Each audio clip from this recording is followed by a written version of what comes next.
My name is Ginger Carter, and I'm 31 years old. On paper, my life used to look almost aggressively stable, the kind of stability people call boring until they need it themselves. I work as a logistics coordinator for a regional shipping company. I own my condo outright. I drive a paid-off sedan that isn't sexy, but it starts every morning and never asks for attention. No drama, no chaos, just schedules, spreadsheets, and a quiet home that always smelled faintly of coffee and lemon cleaner. Maybe that's why what happened next hit so hard. Growing up, I watched my father fight credit card debt like it was a second job. Some of my earliest memories are of him hunched at the kitchen table, bills spread everywhere, whispering, "I'll figure it out," even though he rarely did. So, I built my adult life on the exact opposite philosophy. I bought my condo during a dip in the market, then paid it off aggressively in 4 years. I hated debt the way some people hate the dentist, deeply, personally, and with long-held trauma. Live below my means, save the difference, invest the rest.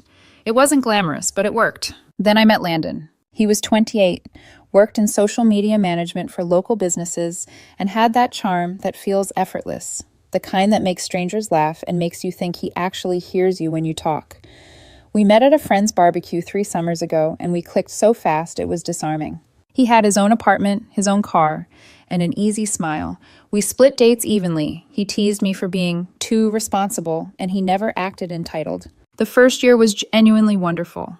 Hikes, late-night takeout, cooking together, falling asleep on the couch. I'd catch him running his finger along the edge of a shelf or tapping the wall of my condo with this fascinated look. "You own this place," he'd say, shaking his head. "Every woman I dated before you had roommates and a mattress on the floor."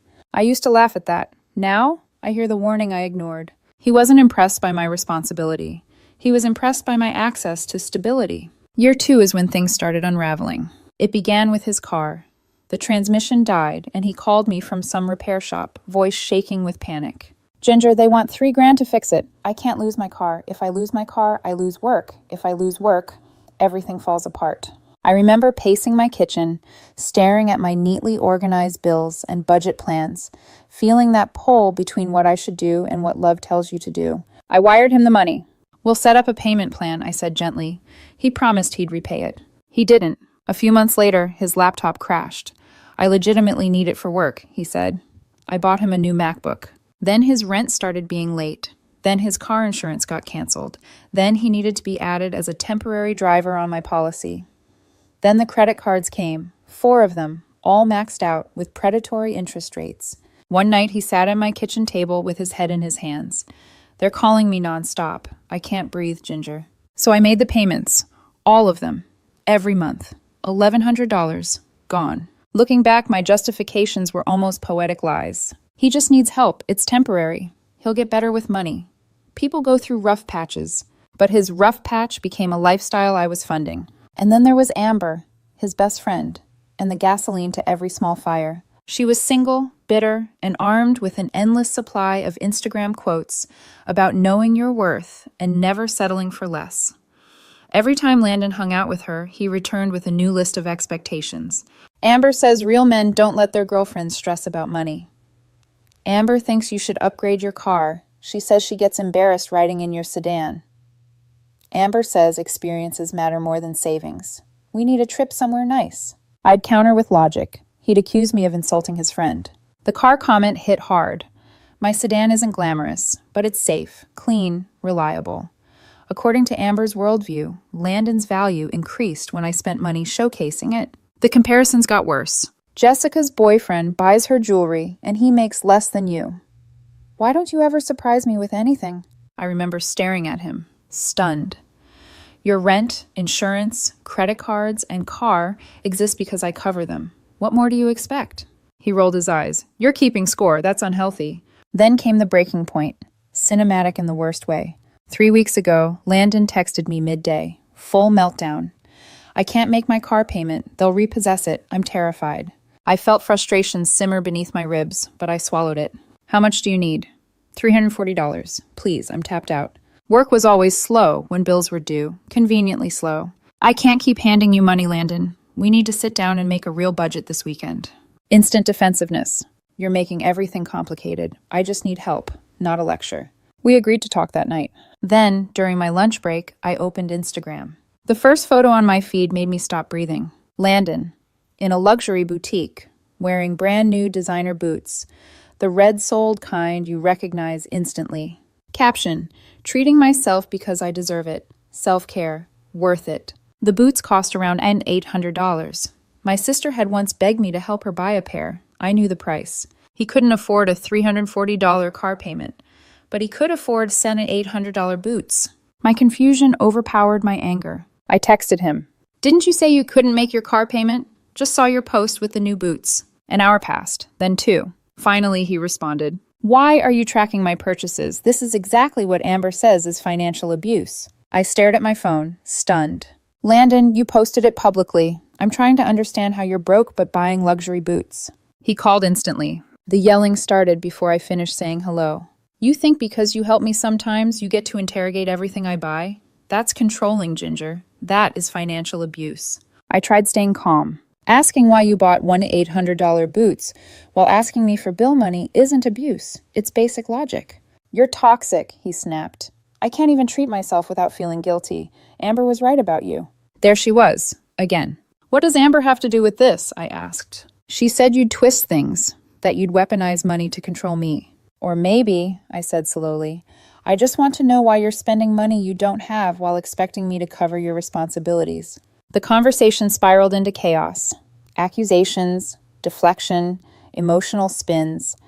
Every truth I spoke became me keeping score. Finally, he threw down the nuclear line. I need space away from this suffocating environment. I'm staying with my mom. Don't contact me. And he hung up. 3 days of silence. Then, on the 3rd day, the receptionist buzzed my desk. Ginger, someone is here to see you. They say it's urgent. I walked to the lobby expecting, a reconciliation. Tears, some dramatic apology. Instead, a stranger handed me a manila envelope. You've been served. Inside was a restraining order, filed by Landon Harris, accusing me of emotional and financial abuse. Screenshots of my text about the boots labeled as interrogation. A budgeting email labeled as control tactics.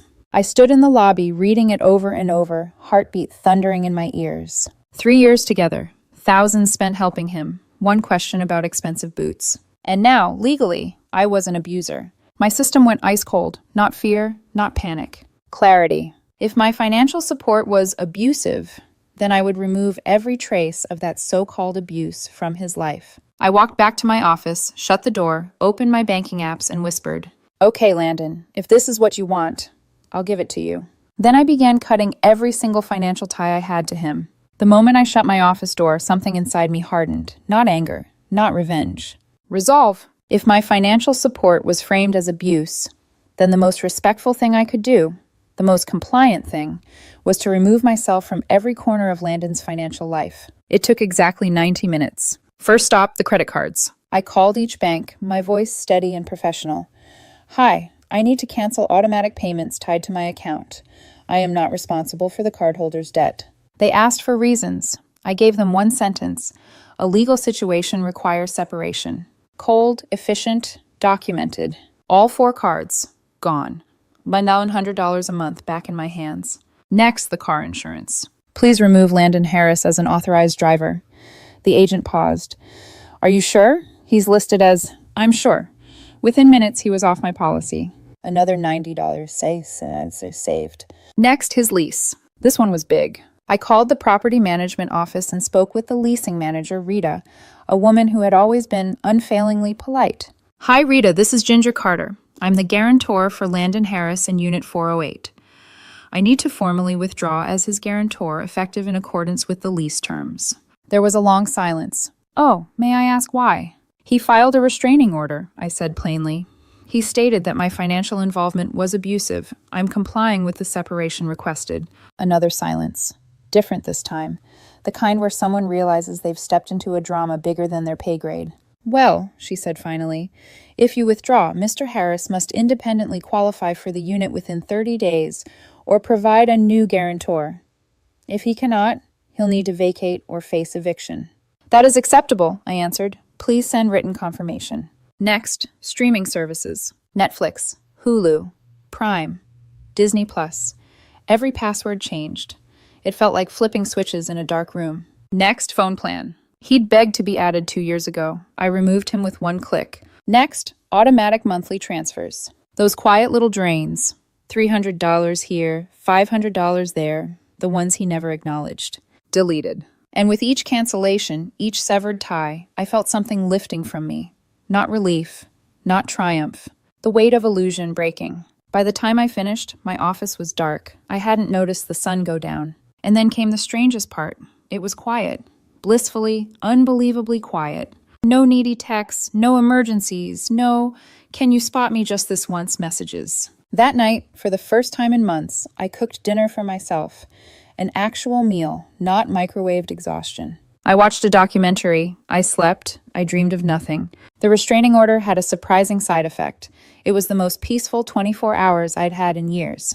Then came the call. Saturday morning, 8:02 a.m., unknown number. I answered, still half asleep. "Ms. Carter, this is Bradley. I'm Landon's attorney." My spine straightened instantly. "There seems to be a misunderstanding," he said.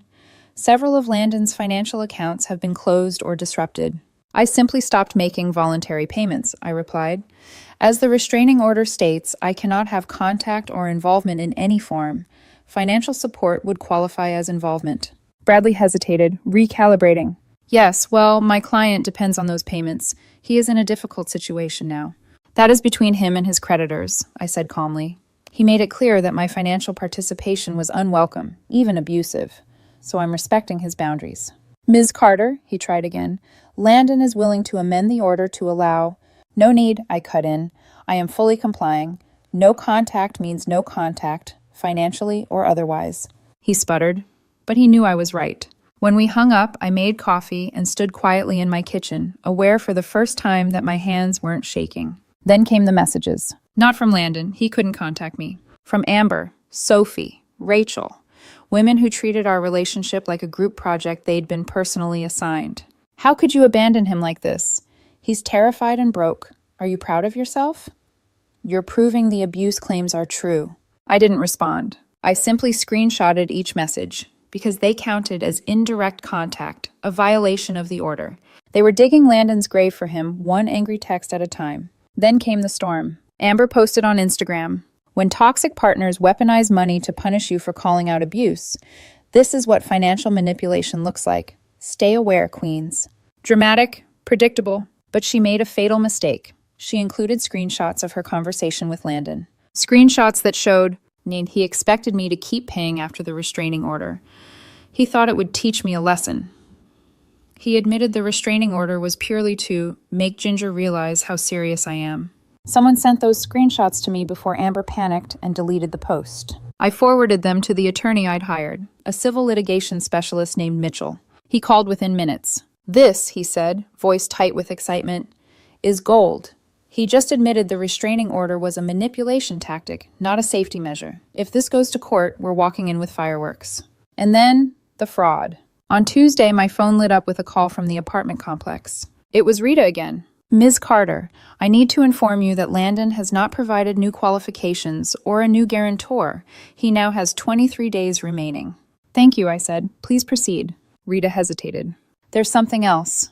A chill crawled up my spine. Landon's mother, Patricia, came in today. She attempted to submit a guarantee renewal form with your signature. My blood ran cold. "Excuse me?" "We have your original signature on file. What she submitted did not match. And we have security footage confirming she signed it herself." Patricia committed forgery to keep her son's lifestyle intact. Rita continued, voice tight. "We have forwarded the matter to our legal team and contacted the police. Would you like copies of everything?" "Yes," I said. "Send all documentation." When I hung up, I didn't feel fear. I felt something far sharper. A realization. This wasn't just Landon. This was his entire family. And they had done this before. But that truth wouldn't fully reveal itself until later. For now, all I knew was this. Landon lit the match. His mother carried gasoline, and Amber danced beside them with a torch. I had simply stepped away, and the fire was beginning to consume them instead. Patricia's attempted forgery should have shocked me. It didn't.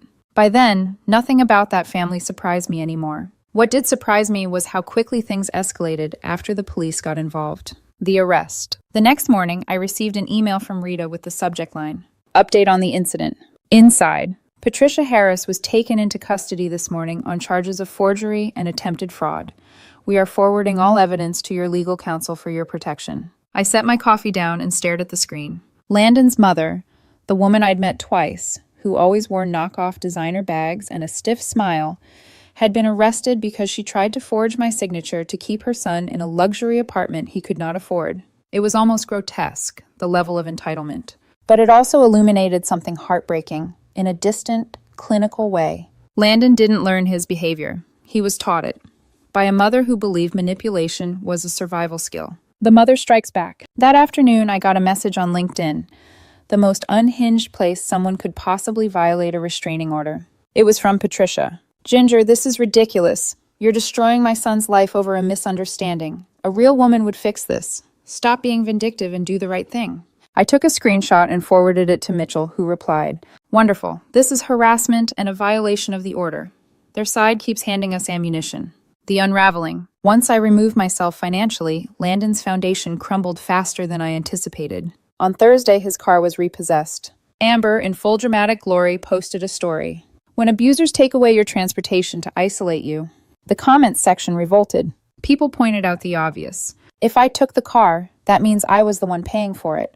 So how exactly was he being financially abused? Amber deleted the story within the hour. Free fall. The next domino fell 2 days later. All 4 of Landon's credit cards started declining. He had maxed them out in a desperate, frantic attempt to maintain his lifestyle.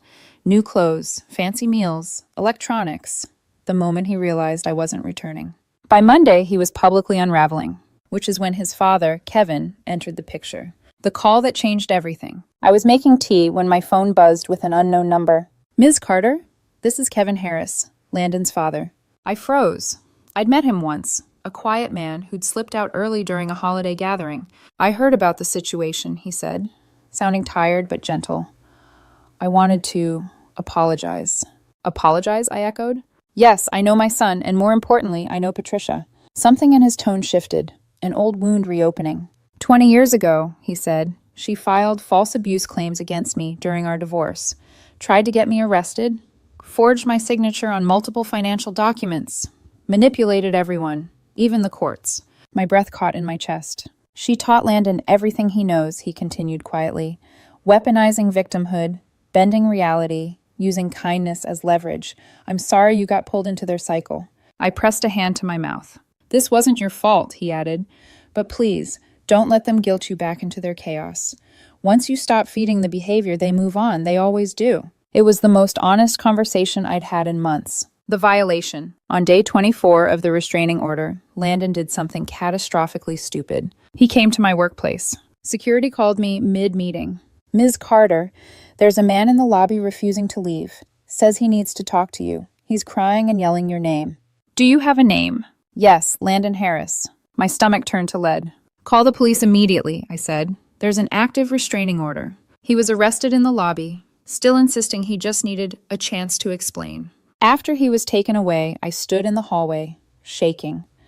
Not from fear, from the realization that he no longer saw consequences, only opportunity. And that terrified me more than anything. The press conference from hell. Patricia reacted to Landon's arrest by calling a press conference outside the courthouse, because delusion apparently runs in the family bloodstream. 3 local reporters showed up. She stood there in her knockoff designer blazer, shouting about financial abuse, misogyny, and evil women destroying good men. Then a reporter raised her hand. "Ma'am, are you not currently under indictment for forgery involving the same man's signature?" Patricia stiffened. "That is irrelevant," another reporter chimed in. "You tried to steal money using her identity. How is that different from the financial abuse you're describing?" Patricia's face contorted. She stammered. The scene fell apart. The video didn't air on TV, but someone uploaded it online, where it circulated as a dark comedy clip. The final collapse. 2 days later, Rita called. "Ms. Carter, Landon has been formally evicted. He has 48 hours to vacate the apartment." "Did he find another place?" I asked, not really expecting a yes. "He applied," she said. "Every complex rejected him after running his credit and background check." Of course they did. His credit was ruined. He had no stable income, and the restraining order violation didn't help. By the end of the week, he moved into Patricia's cramped 1-bedroom in a rough part of town. The luxury life he flaunted online evaporated. The crowdfunding disaster. Just when I thought the chaos had peaked, Landon launched a crowdfunding campaign titled, Help a DV Survivor Escape Financial Abuse. The story was theatrical. A controlling ex-girlfriend who cut off his access to basic needs, heart-wrenching to anyone who didn't know the truth. He raised $73 in 3 days. Then someone, I will never know who, posted screenshots of, and Landon's designer boots, his spa days, his brunches, his bae spoils me. Luxury posts. The platform suspended the campaign for fraud. $73 refunded. He had nothing left. My life quietly rebuilt. While Landon and Patricia spiraled, something unexpected happened in my life. Space, stability, relief. The money I used to spend saving him every month, I redirected it. I maxed out my retirement contributions, started a real investment portfolio, signed up for an Italian cooking class I'd been putting off for years, bought a high-end espresso machine, cleaned my condo until the air felt new again. For the first time in 3 years, my life felt like mine. One of Landon's old friends messaged me. He's already dating someone new. She's been paying for his meals. I stared at the message, expressionless. Predators don't change. They migrate. The final word. A few weeks later, Kevin, the father, texted me one last time. You did the right thing. They move on to the next target once the manipulation stops working. Don't look back. I didn't, because the truth was simple. I didn't ruin Landon's life. I just stopped funding the lie he built it on. And without me carrying him, he collapsed under the weight of his own choices. Final closing. In the weeks that followed, silence settled over my life in a way that felt almost luxurious. Not the tense, waiting for the phone to ring silence I used to live with. A peaceful one, a reclaimed one. I stopped bracing for emergencies that weren't mine. Stopped checking my bank account every morning out of habit.